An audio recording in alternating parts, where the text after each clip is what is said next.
Praise the Lord. आप सबको जय मसीह की। परमेश्वर का धन्यवाद देते हैं आज की सुबह दिखाने के लिए। एक और दिन परमेश्वर ने हमको दिखाया, हम परमेश्वर को अनगिनत बार धन्यवाद दें। एक नए संदेश के साथ मैं आपका दोस्त पास्टर राज में से आपके सम्मुख उपस्थित हूँ और आपसे गुजारिश करता हूँ आज के संदेश को पूरा देखिएगा। बहुत महत्वपूर्ण है, बहुत ज़रूरी बातें हैं इसमें। आज हम अनंत जीवन के विषय में बातचीत करेंगे, तो बने रहिएगा मेरे साथ। आइए एक छोटी सी प्रार्थना करके आज के वचन को शुरू करें। जीवित और महान दयालु पिता परमेश्वर, तेरा धन्यवाद देता हूँ प्रभु जी, आज की सुबह के लिए तूने दिखाई है। आज के वचन को शेयर करने मेरी मदद सहायता कर। मेरे होठों को, मेरे दिल दिमाग को छूकर ब्लेस कर। मेरी आत्मा और मेरा शरीर तेरे ही कब्जे में रहे, ताकि बोलने वाला मनुष्य नहीं बल्कि तेरा आत्मा हो। जितने भी लोग इस वचन को देख रहे हैं, सुन रहे हैं, उन सब पर मैं तेरी आशीष बोलता हूँ। हर एक को आशीषित कर, हर एक की रोग बीमारी चिंता परेशानी को अपने सामर्थ्य नाम के द्वारा दूर कर दे। जितने भी लोगों ने प्रेयर रिक्वेस्ट भेजी है, उन सब के जीवन में अद्भुत और बड़े काम कर, चमत्कार कर, आश्चर्य कर्म कर प्रभु, ताकि प्रभु जी उनके जीवन में बड़े काम हो और वो गवाही दे सकें कि यीशु मसीह ने हमारे जीवन में बड़े काम किए हैं। यीशु के नाम से मांगता हूँ, आमीन। Praise the Lord. तो आज का जो संदेश है वो स्वर्गीय राज्य के विषय में है, अनंत जीवन के विषय में।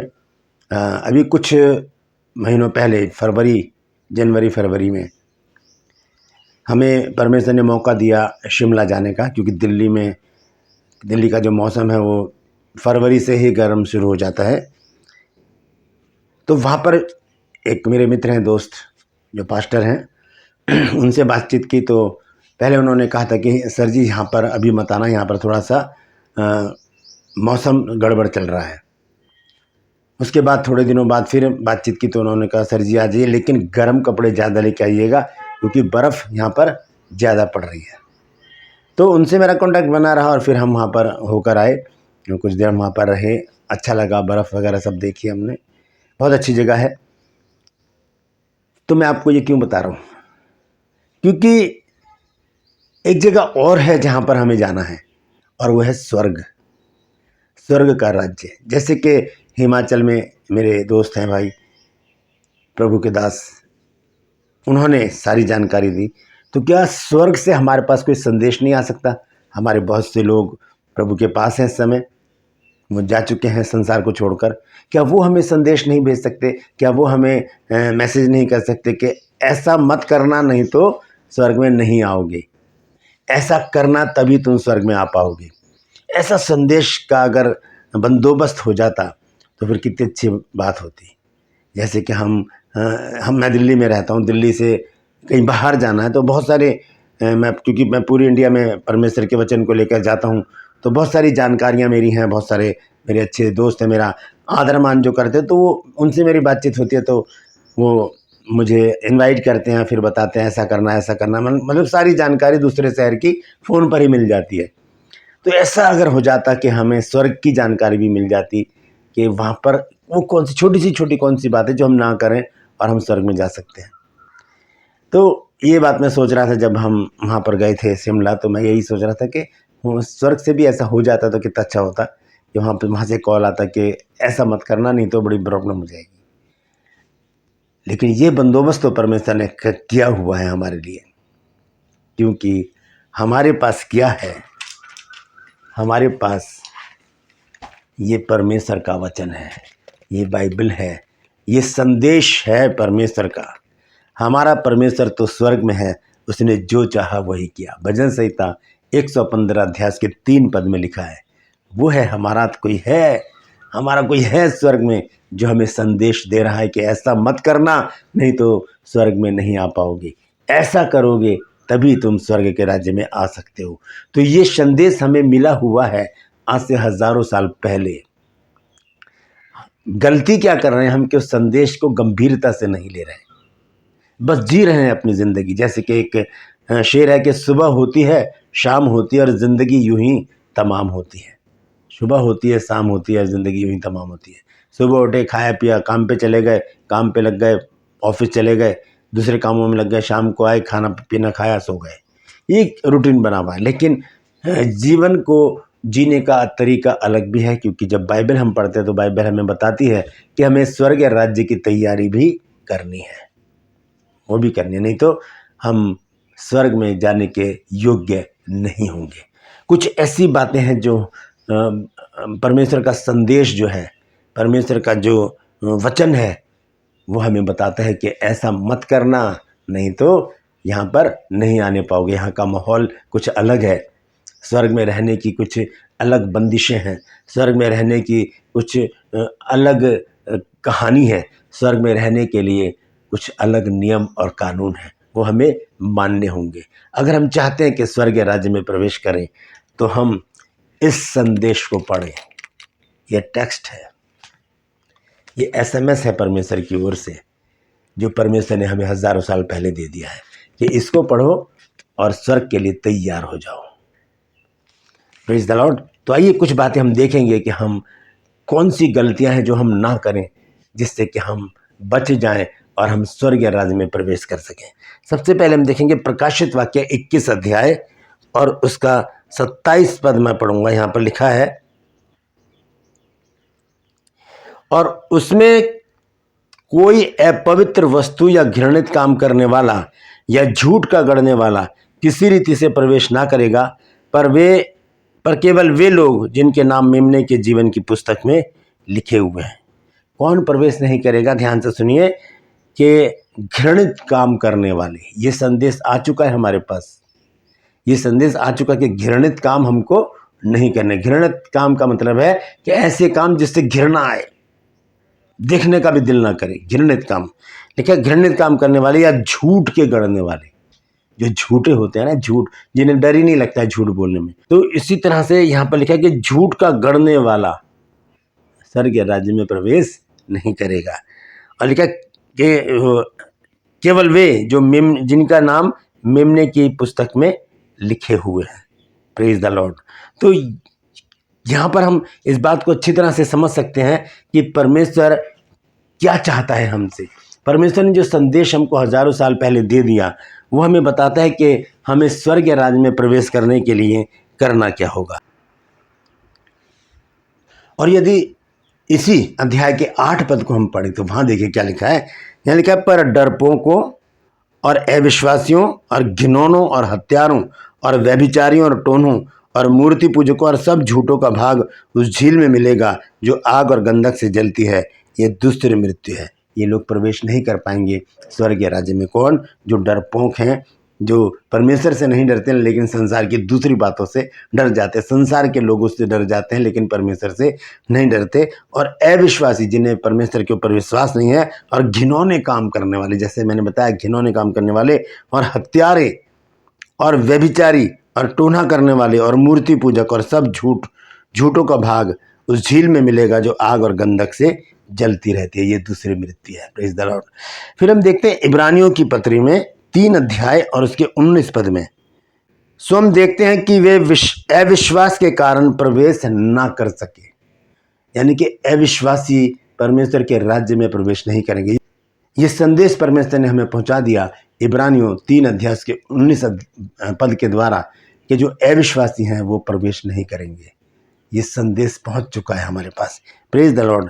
फिर हम देखते हैं लूका 18 अध्याय और उसके 17 पद में। देखें क्या लिखा है, 17 और 24। लूका 18 अध्याय उसके 17 और 24 पद में यहाँ लिखा है, मैं तुमसे सच कहता हूं कि जो कोई परमेश्वर के राज्य को बालक की नाई ग्रहण ना करेगा वह उसमें कभी प्रवेश नहीं कर सकेगा। बालक की नाई मतलब यीशु मसीह के पास जब चेले बच्चों को लेकर आए तो लोगों ने उनको डांटा, तो यीशु मसीह ने कहा, बच्चों को मेरे पास आने दो, उन्हें मना मत करो, क्योंकि स्वर्ग का राज्य ऐसों ही का है। ये नहीं लिखा कि इनका है, ऐसों ही का, यानी कि जो अपने आप को बालक के समान इनोसेंट बना लेते हैं, बच्चे बन जाते हैं, छोटा बना लेते हैं जो अपने आप को, स्वर्ग का राज्य उन्हीं का। यहाँ पर लिखा है 17 आयत में कि मैं तुमसे सच कहता हूँ कि जो कोई परमेश्वर के राज्य को बालक के नाई ग्रहण ना करेगा वह उसमें कभी प्रवेश ना करने पाएगा। और फिर 24 पद में हम देखते हैं एक और बड़ी बात यीशु मसीह ने कही। यीशु ने उसे देखकर कहा, धनवानों का परमेश्वर के राज्य में प्रवेश करना कैसा कठिन है। क्योंकि हम देखते हैं मत्ती 6 की 19 आयत में यीशु मसीह ने कहा कि अपने लिए पृथ्वी पर धन इकट्ठा ना करो, जहाँ कीड़ा लगता है, काई खराब करती है, चोर सेंध कर लेते हैं, चुरा के ले जाते हैं। क्योंकि जहाँ तेरा धन है वही तेरा मन है। इसलिए यीशु मसीह ने कहा कि धनवान उसमें प्रवेश नहीं करने पाएंगे। फिर हम देखते हैं मरकुस 9 अध्याय में। मरकुस 9 अध्याय में एक पद है जो बहुत ही महत्वपूर्ण है। हम उसको देखेंगे कि कौन लोग हैं जो उसमें प्रवेश नहीं कर पाएंगे। ये संदेश है परमेश्वर का। हम देखेंगे 9 अध्याय के 47 पद को। यहाँ पर इस प्रकार से लिखा है, और यदि तेरी आंख तुझे ठोकर खिलाए तो उसे निकाल डाल। काना होकर परमेश्वर के राज्य में प्रवेश करना तेरे लिए इससे भला है कि 2 आंख रहते हुए तू नरक में डाला जाए। यदि आंख ठोकर खिलाए, देखिए हम अपनी आंखों के द्वारा पाप करते हैं, हम अपनी जुबान के द्वारा पाप करते हैं, हम अपने विचारों के द्वारा पाप करते हैं, और ये पाप ही है जो हमें परमेश्वर के राज्य में प्रवेश करने से रोक लेता है। यहाँ पर लिखा है कि यदि तेरी आंख तुझे ठोकर खिलाए तो उसे निकाल डाल। काना होकर परमेश्वर के राज्य में प्रवेश करना तेरे लिए इससे भला है कि तू 2 आंख रहते हुए नरक में डाला जाए। ये संदेश है परमेश्वर का, ये लेटर है परमेश्वर का, ये मैसेज है परमेश्वर का, ये कॉल है परमेश्वर की कि ऐसा करोगे तो स्वर्गीय राज्य में प्रवेश नहीं करने पाओगे। हम देखेंगे मत्ती 7 अध्याय उसके 13 पद में क्या लिखा है। यहाँ पर लिखा है, सकेत फाटक से प्रवेश करो, क्योंकि चौड़ा है वह फाटक और चाकल है वह मार्ग जो विनाश को पहुंचाता है, और बहुतेरे उसमें प्रवेश करते हैं। चौड़े मार्ग पर भीड़ की भीड़ जा रही है, लेकिन जो सकरा मार्ग है जहाँ पर दुख हैं, तकलीफ़ें हैं, परेशानियाँ हैं, वहाँ से कोई नहीं जाना चाहता, क्योंकि उसके अंत में ही तो जीवन है। उसमें जो प्रवेश करेगा वही जीवन में प्रवेश करेगा। Praise the Lord. हम देखेंगे इस संदेश का दूसरा हिस्सा। अभी हमने देखा कि कौन लोग हैं जो प्रवेश नहीं कर पाएंगे। अब हम देखेंगे कौन लोग हैं जो प्रवेश करने पाएंगे स्वर्गीय राज्य में। हम देखेंगे इब्रानियों 10 अध्याय उसकी 17, 18 और 19 आयत। यहाँ लिखा है, फिर वह ये कहता है, मैं उनके पापों को और उनके अधर्म के कामों को फिर कभी स्मरण ना करूँगा, और जब इनकी क्षमा हो गई है तो फिर पाप का बलिदान नहीं रहा।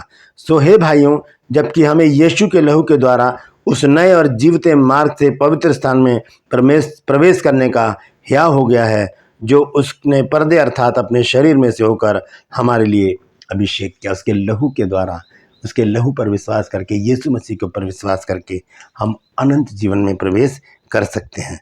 फिर अब हम देखेंगे दूसरा पतरस 1 अध्याय 10 और 11 पद। लिखा है, इस कारण हे भाइयों, अपने बुलाए जाने और चुन लिए जाने को सिद्ध करने का भली भांति यत्न करते जाओ, क्योंकि यदि ऐसा करोगे तो कभी भी ठोकर ना खाओगे। और लिखा है 11 आयत में, वरन इस रीति से तुम हमारे प्रभु और उद्धारकर्ता यीशु मसीह के अनंत राज्य में बड़े आदर के साथ प्रवेश करने पाओगे। बड़े आदर के साथ हमें वहाँ पर प्रवेश मिलेगा। फिर हम देखते हैं प्रकाशित वाक्य 22 अध्याय और उसके 14 पद में। वहाँ पर देखें क्या लिखा है। यहाँ लिखा है, धन्य वे हैं जो अपने वस्त्र धो लेते हैं, क्योंकि उन्हें जीवन के पेड़ के पास जाने का अधिकार मिलेगा, और वे फाटकों से होकर नगर में प्रवेश करेंगे। स्वर्गीय नगर में हम प्रवेश करेंगे जो अपने वस्त्रों को धो लेते हैं, यानी कि उस वस्त्र से भी हमको घृणा करते हैं जो शरीर के द्वारा कलंकित हो गया है। जो अपने वस्त्र को धो लेते हैं, जो पवित्र हो जाते हैं, जो शुद्ध हो जाते हैं, जो अपने मन, विचार, जुबान, दृष्टि सबको पवित्र रख के एक पवित्र जीवन जीते हैं, उनके लिए प्रवेश करना बहुत ही आसान है। हालेलुया। आइए हम देखेंगे 2 पद और मैं पढ़ूंगा, उसके बाद मैं समाप्त करूंगा। सबसे पहले हम देखेंगे यूहन्ना की पत्री 5 अध्याय और उसका 24 पद। यहां पर इस प्रकार से लिखा है, मैं तुमसे सच सच कहता हूं, ये प्रभु यीशु मसीह के शब्द हैं, मैं तुमसे सच सच कहता हूं, जो मेरा वचन सुनकर मेरे भेजने वाले की प्रतीति करता है, अनंत जीवन उसका है, और उस पर दंड की आज्ञा नहीं होती, परंतु वह मृत्यु से पार होकर जीवन में प्रवेश कर चुका है, जो मेरे स्वर्गीय पिता की इच्छा पर चलता है। बाइबल पढ़ के हम जान सकते हैं कि परमेश्वर की इच्छा क्या है। हालेलुया।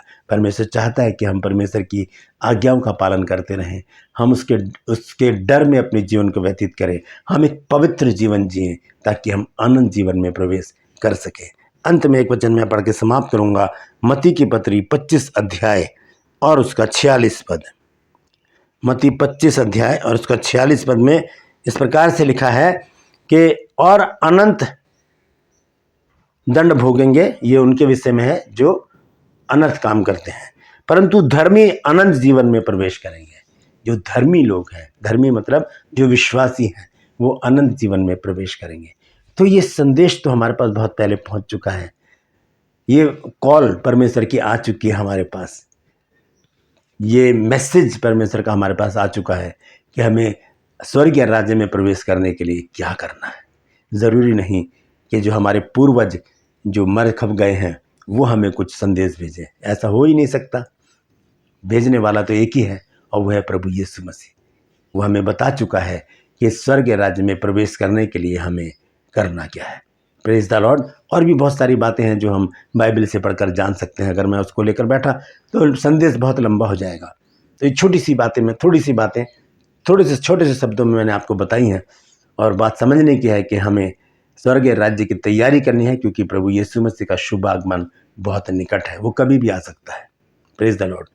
परमेश्वर इन वचनों के द्वारा हम सबको आशीष दे। आपको संदेश कैसा लगा ज़रूर बताइएगा, कमेंट सेक्शन में आकर मुझसे बातचीत कीजिए। इस वचन को शेयर कीजिए ताकि और भी लोग इन बातों को जान सकें। मैं आपसे गुजारिश करता हूं कि यदि अभी तक आपने मेरे इस चैनल को सब्सक्राइब नहीं किया है तो अभी सब्सक्राइब कर लीजिए, बेल आइकन को दबाइए ताकि नोटिफिकेशन आपके पास पहुंचे और नया वीडियो बिना व्यवधान के आपके पास पहुंच जाए। मेरी वीडियोस को लाइक कीजिए, शेयर कीजिए और कमेंट सेक्शन में आकर मुझसे ज़रूर बातचीत कीजिए। मेरा एक और चैनल है जिसका नाम है जीसस माय लाइफ, उसे भी ज़रूर सब्सक्राइब कीजिए। Praise the Lord. आज के लिए बस इतना ही, फिर मिलूंगा एक नए संदेश के साथ एक नए वीडियो को लेकर। तब तक के लिए मुझे आज्ञा दीजिए, लेकिन अपना ख्याल रखिए। Praise the Lord.